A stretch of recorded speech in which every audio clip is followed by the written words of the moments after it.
O inverno está indo hoje embora, está chegando a primavera daqui a algumas horas. Mas Jesus permanece fiel em todos os seus propósitos. Jesus permanece fiel porque Ele é fiel. Você vê aqui nesta noite, não porque o pastor, o irmão vai orar, vai louvar, vai pregar, mas você vê aqui com um propósito, porque você sabe que aquilo que nós vamos falar aqui não é nosso, não é nossa propriedade. Nós falamos daquilo que não é nosso, mas que é dele, Ele nos deixou. Então eu quero que você abra a sua Bíblia, o seu manual de salvação, aleluias, que está no livro de Lucas, no capítulo 8 e no versículo 22. Talvez você esteja com Jesus contigo e muitas vezes nós não sabemos que estamos com Ele. Amém? Sabe, às vezes nós temos uma dor de cabeça, nós não oramos, não dobramos os joelhos, e aí a gente diz assim, onde é que tem aquele comprimido tal? Né? Não vamos fazer propaganda aqui de remédio. E nós não dobramos os joelhos dizendo, Senhor, está doendo a minha cabeça, está em conforto, Senhor, tira essa dor de mim. E tenha paciência de esperar por alguns minutos que a dor vai embora. Isso é uma atitude de fé. Agora, quando nós sentimos uma dor nas costas, já saímos correndo para a caixinha de remédio, não temos fé. Amém? Nós somos movidos por fé. E a Bíblia diz que sem fé é impossível de nós agradarmos a Deus. Muitas vezes eu acho sem fé, não é? Corro para a caixinha de remédio. Me dá pela dor de cabeça. Mas hoje nós vamos trazer uma palavra que diz que Jesus acalma a dor, a tempestade. Jesus acalma o sofrimento. Jesus acalma a angústia. Jesus acalma a tristeza. Jesus acalanta o coração. Começamos a leitura da palavra no versículo 22 de Lucas, no capítulo 8. Diz a palavra de Deus: aconteceu que, num daqueles dias, entrou ele num barco, em companhia dos seus discípulos, e disse-lhes: passemos para a outra margem do lago, e partiram. Enquanto navegavam, ele adormeceu, e sobreveio uma tempestade de vento no lago, correndo eles a perigo de sossobrar. Chegando-se a ele, despertaram, dizendo: mestre, mestre, estamos perecendo. Despertando-se Jesus, repreendeu o vento e a fúria da água. Tudo cessou e veio a bonança. Então lhes disse: onde está a vossa fé? E eles, possuídos de temor e admiração, diziam uns aos outros: quem é este que até os ventos e as ondas repreendem e lhe obedecem? Amém? Amém. Tome assento. Louvado seja o nome do Senhor Jesus.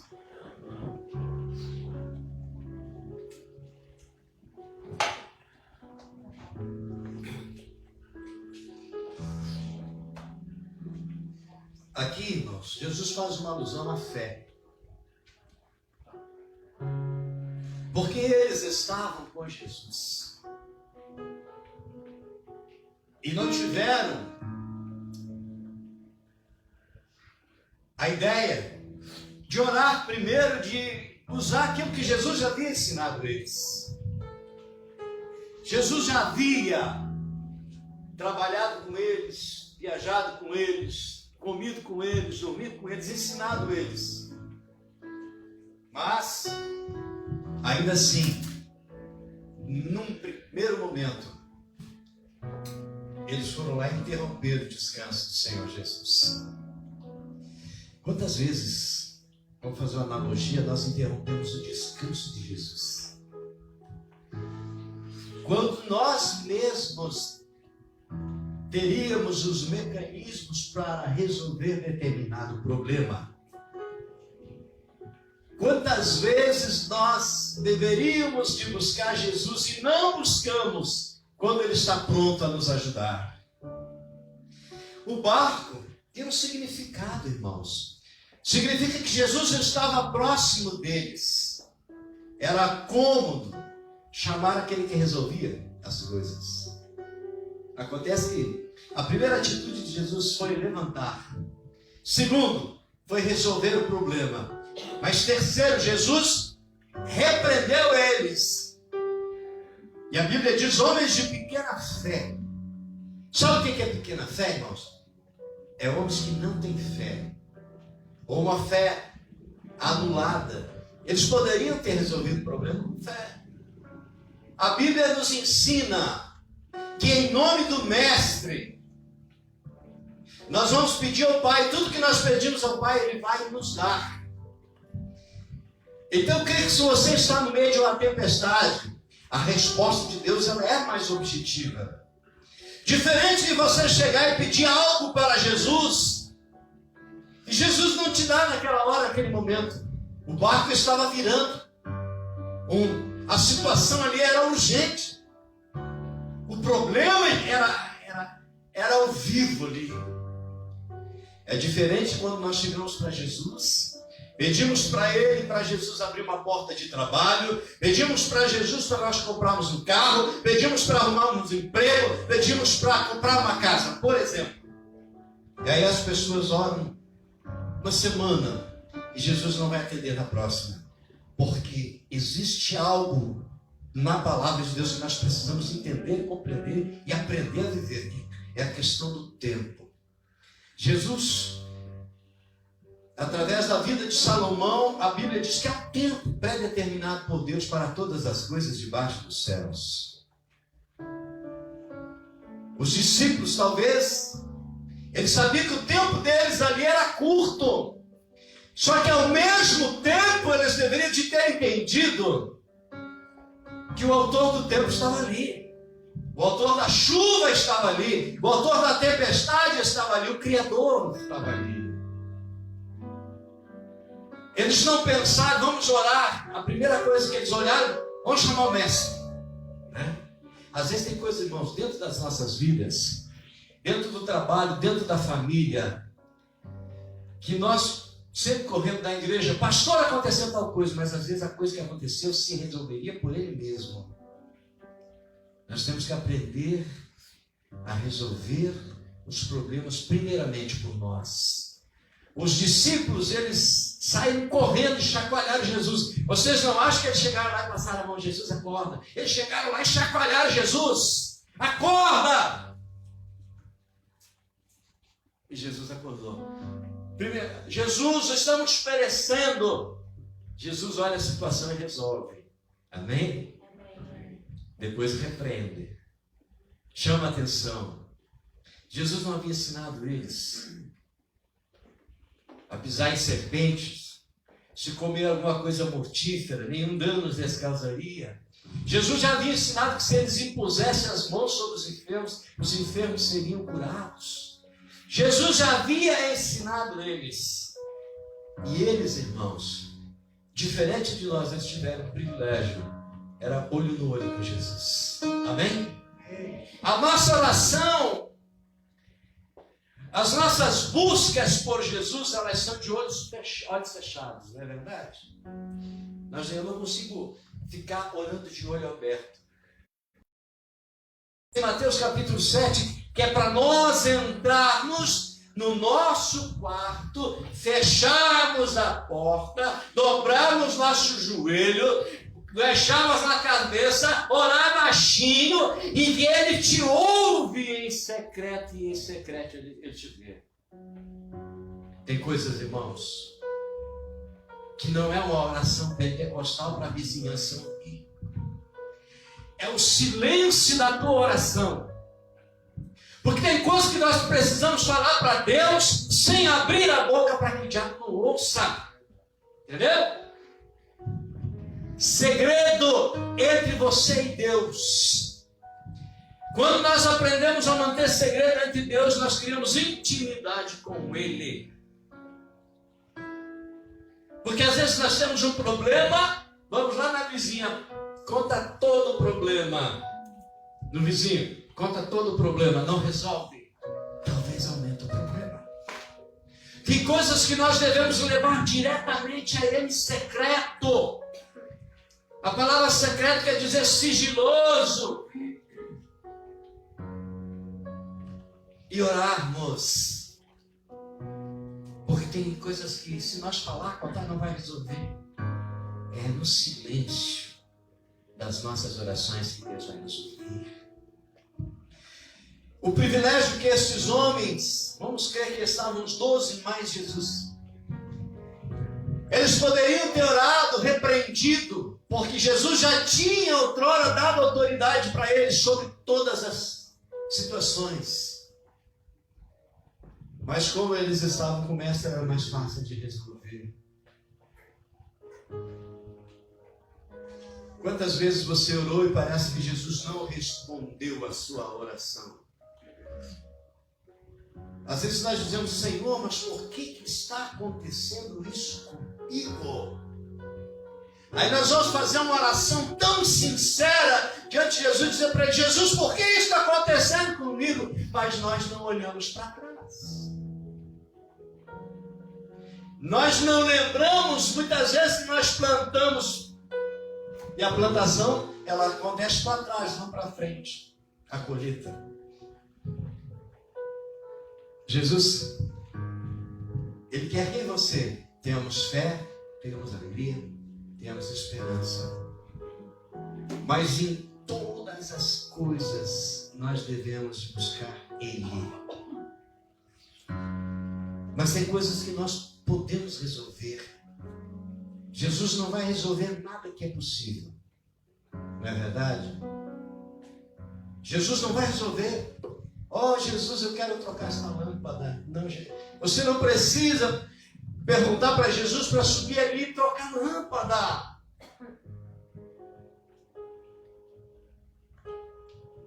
Mas nós precisamos ser dependentes dele.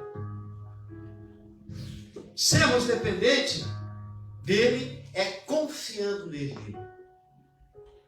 É nós fazendo a nossa parte no limite da nossa capacidade. Porque quando nós chegarmos no limite das nossas capacidades, Ele vai agir dali para frente. Amém? Porque nós não podemos fazer coisas impossíveis, mas Ele pode todas as coisas. Esse Jesus, Ele é maravilhoso. Eu estava aqui trazendo alguns versículos. E aqui no Salmo 55, no versículo 22, diz assim, ó, confia os teus cuidados ao Senhor, e Ele te susterá, jamais permitirá que o justo seja abalado. Estão entendendo? Jesus jamais vai permitir algo ruim para você se você estiver fazendo todas as coisas segundo Ele deseja, Ele ensinou. Esse é o propósito de Deus para as nossas vidas. Irmãos, nós estamos aqui na igreja nesta noite porque nós precisamos lembrar, nós precisamos recordar que Ele é fiel, mas que ao mesmo tempo que Ele é fiel, Ele espera de mim, Ele espera de todos nós a mesma proporção de fidelidade. Porque os problemas na minha vida, eles virão, na sua vida eles virão, a doença vai chegar, a velhice vai chegar, a situação financeira muitas vezes vai nos colocar numa situação difícil, mas nós precisamos, irmãos, estar preparados, porque as pessoas que não têm Deus, que não têm fé, quando chega a adversidade, elas não sabem como resolver, tem desespero. Estão entendendo? Mas quando nós entregamos os nossos caminhos ao Senhor, confiamos nele, nós também cremos que tudo Ele fará. Amém? Esta entrega, esta confiança é o que Ele espera de mim e de você. E a Bíblia diz, no mundo tereis aflições. Jesus está dizendo, todos os dias nós estamos sujeitos a perigos, aflições, a dificuldades. Jesus está dizendo, mas tende bom ânimo. Eu venci o mundo. Jesus está dizendo, eu já deixei para vocês de como resolver a maioria dos problemas. Os discípulos e meus queridos irmãos, eles andavam do lado a lado com Jesus. E haviam 3 deles que eram intimamente ligados a Jesus. Haviam deles que, no dia em que Davi se desenhou o quadro, que ele colocou ele deitado sobre o peito de Jesus, aquele era João. Mas havia um mais intrépido e que estava sempre discutindo com Jesus, sempre falando com Jesus, o nome dele era Pedro. Onde Jesus ia, Pedro ia. E quando Jesus queria se retirar, conversar com alguns, ele dizia, me acompanha, Pedro. Tiago, vem comigo. João, vem comigo. Os demais ele deixava mais longe. Porque entre os 12 de Jesus, Jesus tinha 3 mais próximos deles. Mas tinha um ali que os outros davam testemunho e dizia: o discípulo amado. Amém? Será que era porque ele era mais novo? Ou será porque ele era mais carinhoso? Será porque ele era mais dependente de Jesus? E entre os outros ele escreve o Evangelho da visão dele de uma forma mais carinhosa do que os outros demais evangelhos. Mateus escreve de uma forma formal. Lucas escreve porque ele nunca andou com Jesus. Ele é mais técnico. Marcos também de uma forma mais resumida. Mas João ele escreve um evangelho no amor. Se você for olhar as cartas, as epístolas de João, você vai ver que ele sempre enfatiza as coisas com amor, com carinho. Porque eu acho que era isso que aproximava ele de Jesus e Jesus mais dele. Cria-se um laço de amor e porque ele era mais jovem. Pedro, porém, se nós olharmos a história de Pedro, os escritos de Pedro, ele batia de frente com Jesus. Pedro, ele não pensava muito antes de falar, né? Ele chega correndo e ele fazia umas perguntas para Jesus, e Jesus sempre tinha uma resposta, mas eu acho que Pedro às vezes perguntava algo para Jesus sem pensar. E Pedro chega a Jesus: até quantas vezes nós devemos perdoar nossos irmãos? Acho que ele não havia pensado. Até 7 vezes. Aí você imagina Jesus dizer assim: não, Pedro, não somente até 7, Pedro, mas até 77. Amém? Você já perdoou 490 vezes uma pessoa? A senhora não, né? Umas 325, né? O perdão é algo tremendo, né? No relacionamento, né, meu Júlio? Se não existir perdão, a coisa não funciona. O ruim, abrindo parênteses aqui, que as mulheres têm um caderninho que elas anotam tudo, né? E não esquecem. É o caderninho da memória. Né, irmão? Irmão Moisés nunca viveu isso, né? Gabriel não, ele tá louco para viver esse momento assim, que a mulher vai dizer para ele assim: você lembra? Em 1999, nós estamos em 2020, vou lembrar que aquela terça-feira que você me ofendeu, as mulheres têm uma memória tremenda, né, irmãos? É verdade. Nós não. Passou. De vez em quando, né? É, irmão, não é verdade? Então, nós precisamos ter essa resposta de Jesus nas nossas vidas, de nós perdoar as pessoas. É difícil perdoar? É ou não é? É difícil perdoar? Se for bem ferido, a proporção da cura, ela demora. Se você arranhar o dedo, cravar uma ferquinha hoje aqui, ó, passamos com cobrir antes lá na casa do meu Vanus, trabalhando, a ferquinha aqui já nem sinto mais dor, né? Mas se você tivesse cravado um prego na mão, ia doer o mês inteiro. Não é verdade? Assim é a proporção da ofensa nas nossas vidas. A pessoa que te machuca, você tem uma dificuldade de perdoar ela, porque é na proporção que vem a cura. Agora tem pessoas que nunca querem ser curadas, irmão Moisés.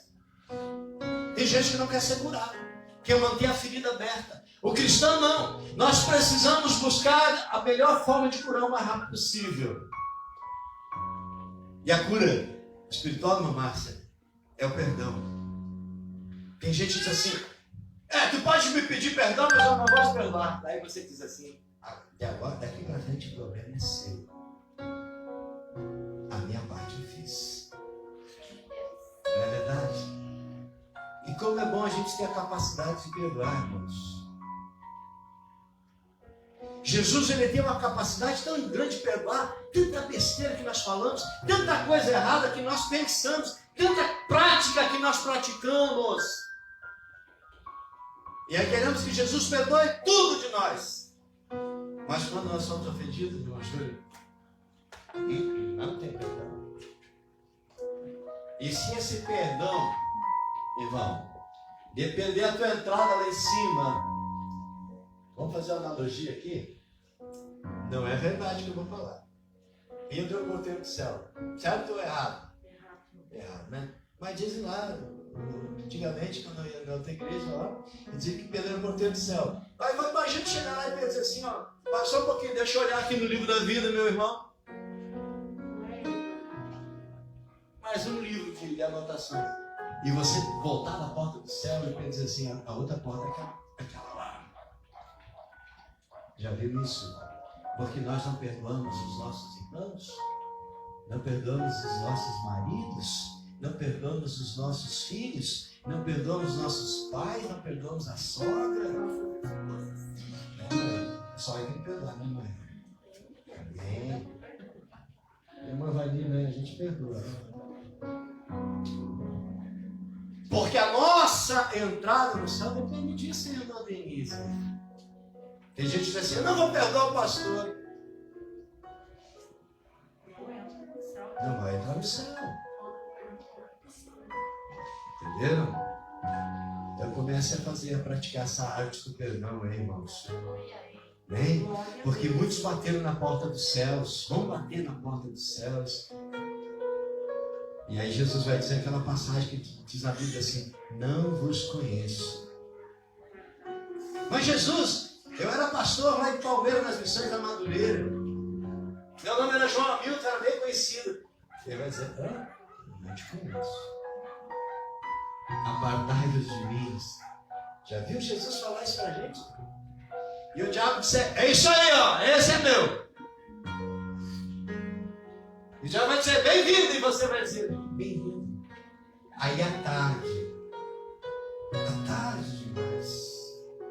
Ei, já imaginou? Nós íamos pregar sobre a tempestade na nossa vida, mas o negócio não foi legal para esse lado aqui, ó. Olha o que diz a Bíblia aqui, ó. Amai o Senhor, vós todos os seus santos. O Senhor preserva os fiéis, mas retribui com largueza ao soberbo. Salmos 31, versículo 23.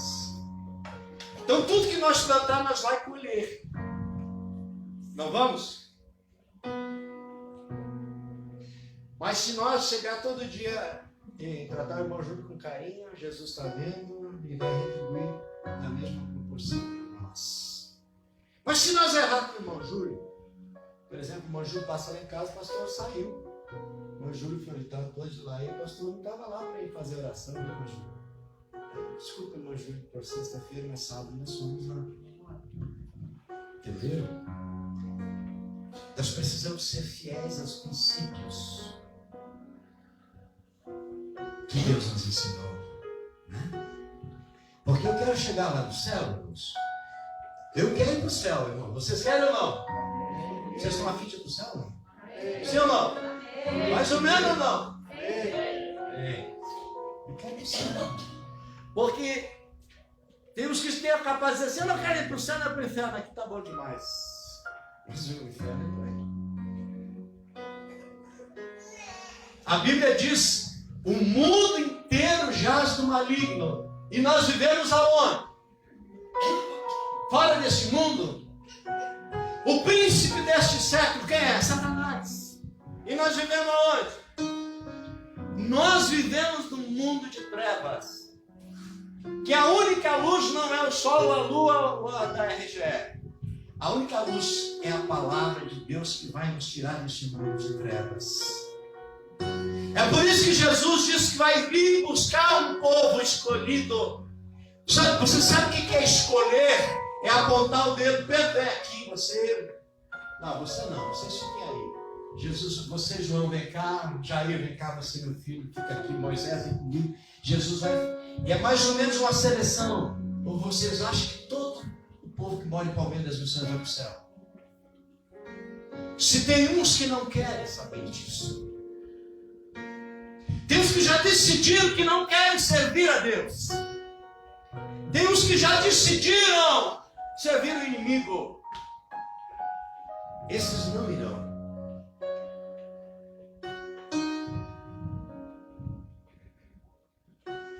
E a palavra de Deus, ela é maravilhosa. Amém?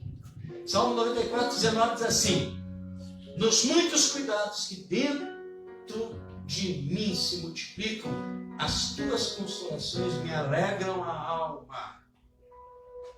Entenderam? Nenhum de nós, irmãos, veio aqui nessa noite se não fosse para ouvir algo da parte do Senhor. Nenhum daqueles que nos ouvem, nos assistem, eles não estão parados ali olhando, assistindo, se não estiverem com vontade de ouvir alguma coisa diferente daquilo que a gente ouve dia a dia. O interessante é que no barco em que nós vivemos, nós temos que tomar decisões, fazer escolhas. Mas que as minhas decisões, as minhas escolhas, elas estejam baseadas, pautadas na palavra de Deus. Queridos, quando nós aceitamos a Jesus, quando nós conhecemos a palavra de Deus, quando nós temos comunhão com Deus, nós somos batizados, nós vamos à igreja, nós vamos fazer qualquer coisa que tome tempo da gente. Qualquer decisão que você vá fazer, você tem que pedir primeiro para Deus. Vai comprar alguma coisa, você não faz isso? Você não, quando você vai fazer um brinque, você diz, eu pensei, vou lá e vou comprar aquilo. Irmão, juro que você já fez isso, já fez para Deus, já não deu coisa errada? Muitas vezes nós olhamos, não, isso eu vou fazer agora é já. E o já, nós não consultamos aquele que é o nosso advogado, irmãos, que nos orienta, que nos protege, que nos defende. Porque se você chegar e dizer, amanhã eu vou sair, eu tenho que fazer um negócio, vai dizer, Senhor, vai na frente. Senhor, se for da tua vontade, tal e tal situação vai acontecer. Peça isso, peça sinais para Deus. E aí quando você vai fazer aquilo, você vai chegar no lugar do acontecimento, do fato. E tais circunstâncias vão te dirigir. E você vai dizer, Deus está comigo. Mas se nós tomarmos decisões e não colocarmos nas mãos de Deus, nós vamos pagar um preço. Não é verdade? Em tudo. Você sabia que quando você for no mercado e você for chegar com as sacolas do mercado, com as compras de mercado, você faz isso. Você agradece a Deus e abençoa e repreende, porque muitas coisas que nós compramos é consagrada.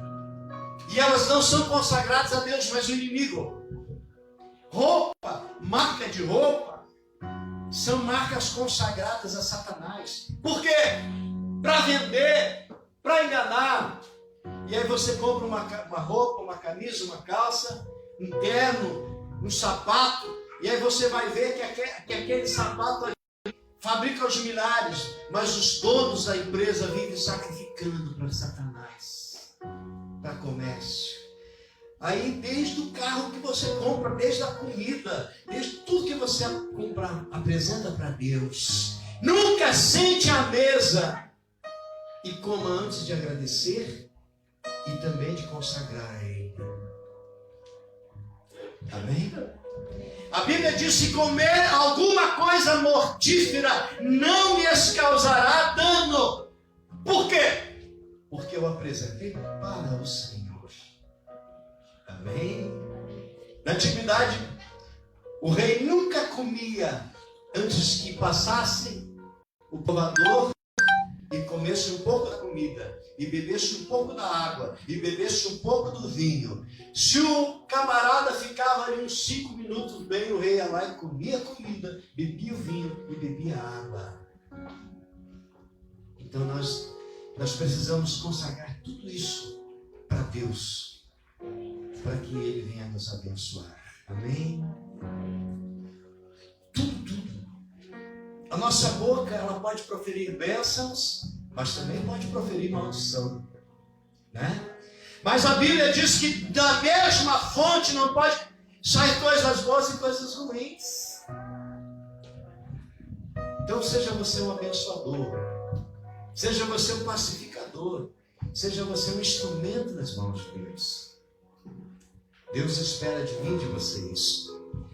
O interessante, irmãos, é que os discípulos estavam com Jesus e não somente na oportunidade do barco, da tempestade, Jesus é interpelado, né? Na mesma situação, Jesus, ao ser visto caminhando sobre as águas, pensava que era um fantasma, né? E aí, Pedro foi o único com coragem de sair e ir ao encontro de Jesus. Os outros 11 ficaram todos no barco, com medo de dar um passo. Não é verdade? Aí nós dizemos que Pedro não teve muita fé porque ele afundou.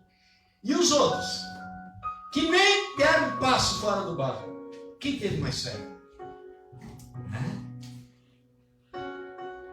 Às vezes nós pregamos que Pedro não tinha fé, que Pedro olhou para os problemas da vida, Pedro olhou para as ondas, olhou para a tempestade. Coloca o lugar do Pedro para você. Muitas vezes nós ia descer do barco e começar a afogar no primeiro passo. Nós sempre analisamos a coisa no ângulo mais radical. Nós vamos nos colocar do outro lado para ver a situação que está se passando. Amém? Você crê, irmãos, que se Jesus estiver no teu barco, já é o suficiente para você exercitar a tua fé, sem precisar acordar Jesus, né? Já vi se Jesus estivesse aqui na igreja, aí Jesus dizia, João vai dando uma palavrinha ali, diz, não, Jesus, é contigo, você que é Jesus. Não, Jesus, deixa eu descansar, João, fala para eles que eu já ensinei. Eu tenho que vir aqui pregar para vocês, mesmo que Jesus estivesse fisicamente aqui, né? Jesus, não tem uma clima ali, eu vou descansar, você vai pregando para a multidão. Aí na hora de pregar, eu disse, não, só um pouquinho, eu vou lá chamar o pastor, eu vou lá chamar o pastor Jesus. Jesus coloca algo nas nossas mãos que é para nós fazer. E cada um tem a sua responsabilidade diante dele. Amém? Você quer ser instrumento de Deus? Sim ou não? Você quer ser instrumento de Deus lá dentro da sua casa? Você quer ser instrumento de Deus para a tua esposa? Ser instrumento de Deus para o teu filho, para o teu neto, para o teu vizinho? Então deixa Jesus te usar.